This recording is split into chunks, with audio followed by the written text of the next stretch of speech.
السلام عليكم ورحمة الله وبركاته. النهاردة إن شاء الله هنوري لكم طريقة خلع ترس الفلام ده. طبعا بيبقى قافش في مكان كتير.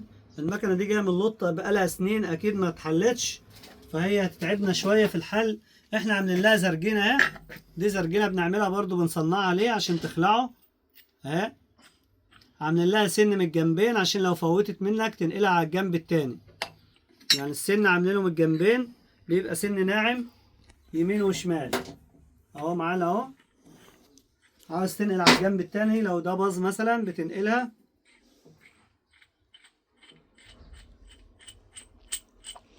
فك المسمار ده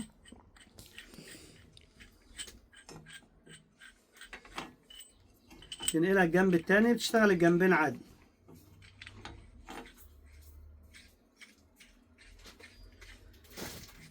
ودي سرجينة برضو، بدل ما نعمل دقرة بنفك هنا في المارش، ولا نعمل دقرة هنا تضر الألمونيا أو تكسر المارش. الناس بيعملوا دقرة بالمفتاح.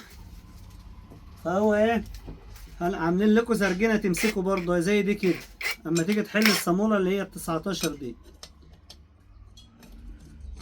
ادي الزرجينة اهي بنبيتها هنا بس بتمسك بس كده الترس ما يحلش معاك. اهي زرجينة بسيطة خالص اهي عشان اللي عاوز يعملها. انا منزل تصنيع قبل كده برضه. ترس هنا مصدي اهوتي من البرومة والحاجات دي، بقاله سنين طبعا ما اتحلش لان المكنة دي جاية من اللوط. دي طبعا السن ده عشان الناس تبقى واخدة بالها بيربط شمال مش يمين. السن ده بيربط معانا شمال اهو، ما بربطش يمين عشان ما تبوظش الزرجينة. يعني السن نفسه عكسي. زرجينة معانا اهي نربطها على الاخر.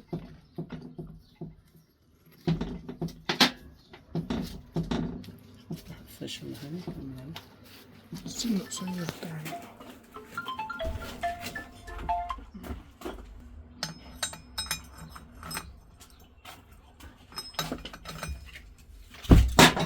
يلا.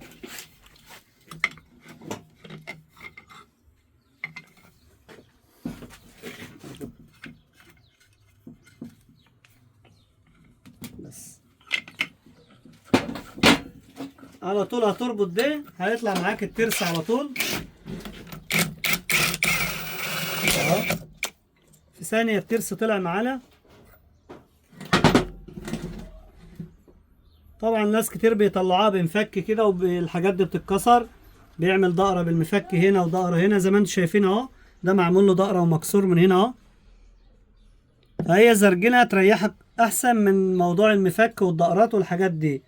فهنا الشغل كله بالزراجين.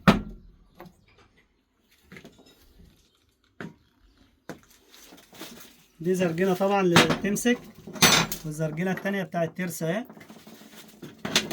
فك عكسي فك رباط.